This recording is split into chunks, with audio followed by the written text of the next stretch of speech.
Pour beaucoup, les médias sociaux, c'est l'ensemble des plateformes et des outils du web qui permettent d'assurer la communication. Toutefois, on va distinguer d'un côté les réseaux sociaux, comme Facebook, Twitter, LinkedIn, qui permettent de mettre en place des systèmes collaboratifs, de partager avec d'autres acteurs. Et de l'autre côté, ce qu'on appelle justement typiquement des médias sociaux à destination d'une communauté qui diffuse du flux en continu. Et ça, ce sont des outils comme les blogs, par exemple, ou Pinterest. On peut très bien avec les réseaux sociaux, et toujours dans le cadre du gratuit, faire de la veille, aussi bien sectorielle que concurrentielle. On peut travailler son image professionnelle, son personal branding. On peut évidemment diffuser de l'information sur ses produits, ses services, diffuser du contenu expert pour valoriser un peu ses connaissances. Alors en payant, on va pouvoir enrichir un petit peu sa fiche, son profil, rajouter un onglet, rajouter une accroche. On va pouvoir être mis en avant dans les résultats de recherche, consulter les profils sans limitation, voir également qui a consulté son profil. Ça peut être intéressant pour voir qui s'intéresse à soi.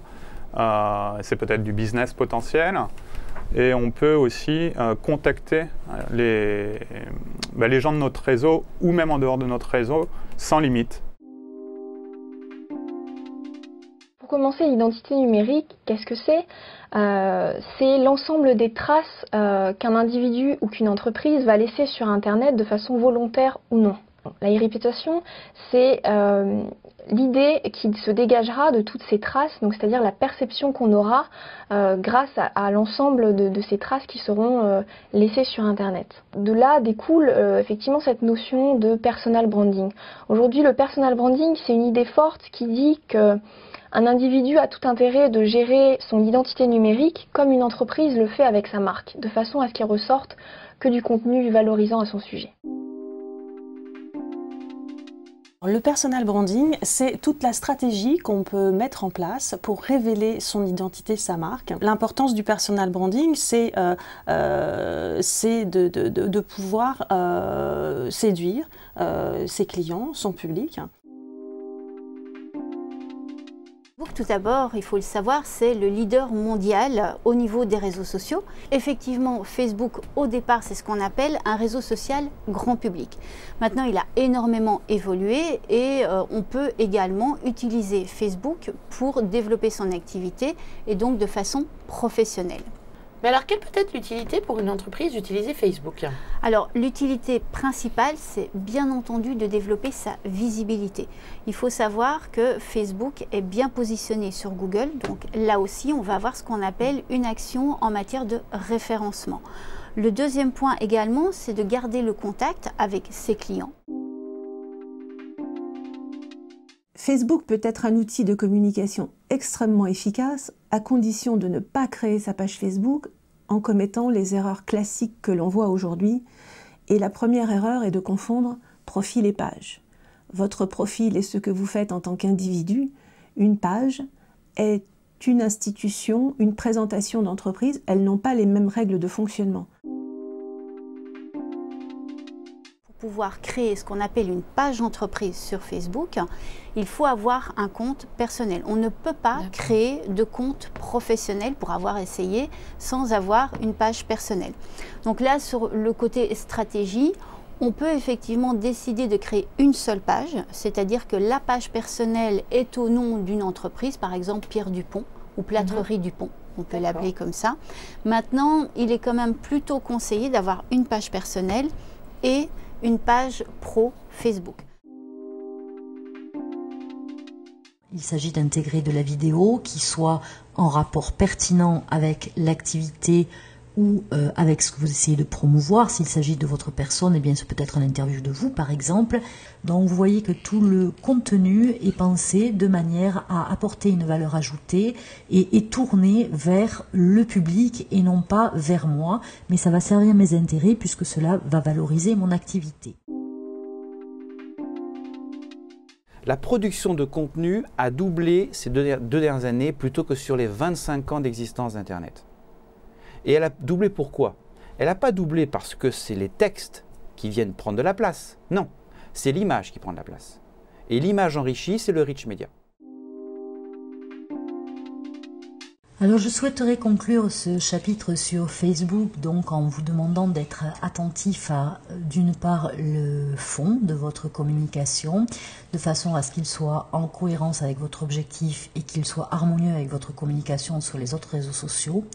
Mais également je vous engage à bien explorer les détails donc de l'administration. Alors au départ, l'engagement c'était le like sur Facebook et aujourd'hui évidemment on voit que c'est pas suffisant. C'est-à-dire que bon, aujourd'hui je like comme ça, c'est devenu un engagement faible. Donc on revient sur cette idée que dans la mesure, j'ai deux visions, j'ai la mesure du nombre, la volumétrie, et on n'est pas en train de dire qu'une communauté c'est pas un nombre, forcément. Plus ma communauté est importante, plus elle a de chances d'avoir un impact sur mes ventes, sur mes résultats.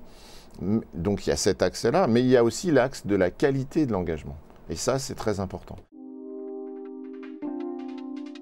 Le réseau social professionnel Viadeo permet d'ouvrir des portes, puisque le fait d'avoir des contacts sur ce réseau social professionnel vous permet de demander à entrer en contact avec les contacts de vos contacts, et ainsi de suite, de façon à avoir des contacts de premier, puis second niveau, puis troisième niveau, et que tout cela se regroupe petit à petit.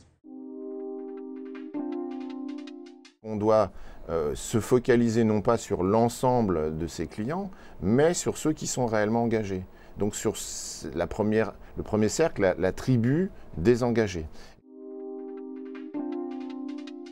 Les capacités de ciblage des réseaux sociaux, et notamment des réseaux sociaux professionnels, puisqu'on parle de Viadeo, sont importantes.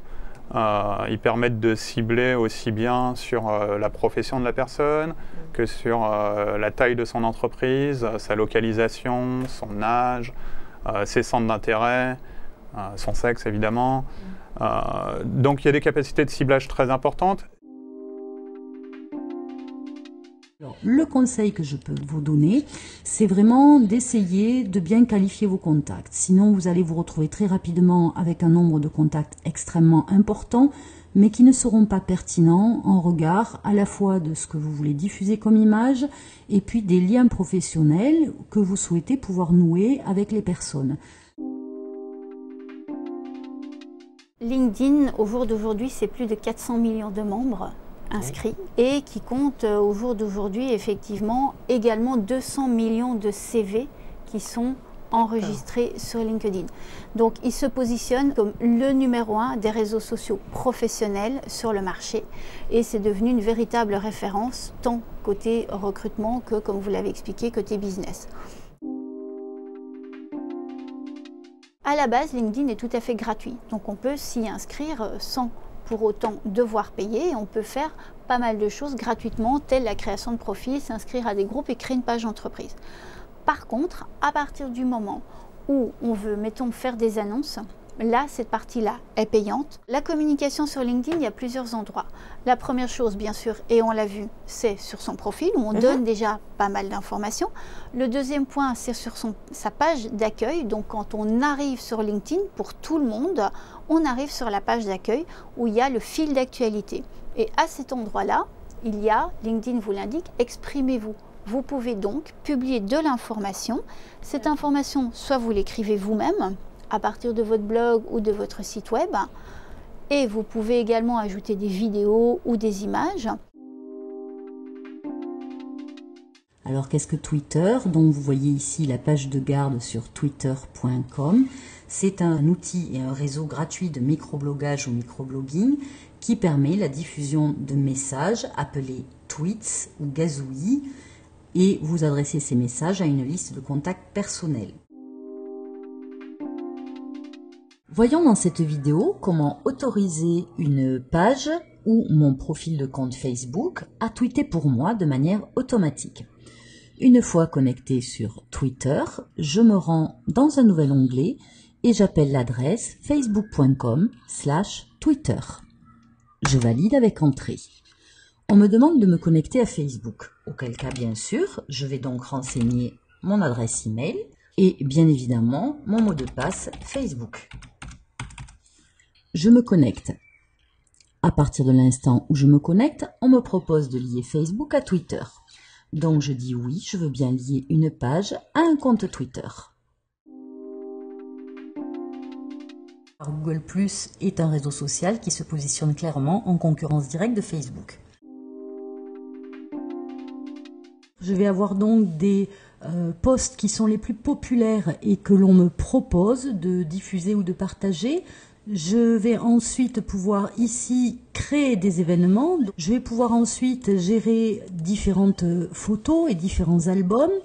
Je vais pouvoir rejoindre des communautés. Vous voyez que j'en ai rejoint 2 qui ont trait à la cuisine.